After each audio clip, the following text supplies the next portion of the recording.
Welcome to our channel. Today we how to restore Google Search Console indexing for your e-commerce site step by step clearly. First, log into your Google Search Console account.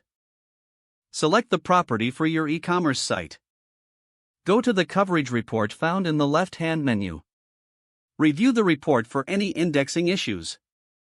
Note any specific errors or warnings listed in the report. Next, click on the error to see detailed information about it. Identify the pages that are not indexed. Take note of the issues affecting their indexing status. For each affected page, check if the URL is targetable.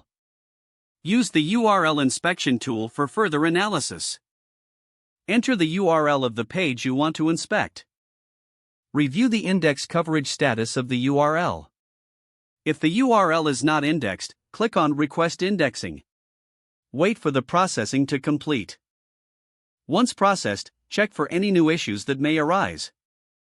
Ensure that your site's robots.txt file is not blocking important pages. Adjust the robots.txt file if necessary and save the changes.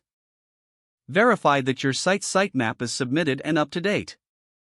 Go to the Sitemaps section in the left-hand menu. Enter the URL of your sitemap and click Submit. After submitting, check if there are any errors reported. Consider using the Fetch as Google feature for critical pages. Make adjustments based on the insights gained from the inspection. Monitor indexing status over the next few days. Regularly check the coverage report for updates and changes. If problems persist, consult the Help Center for troubleshooting.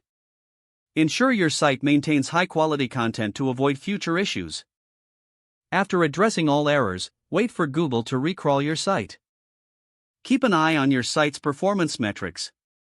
Don't forget to like this video and subscribe to our channel for more step-by-step tech guides.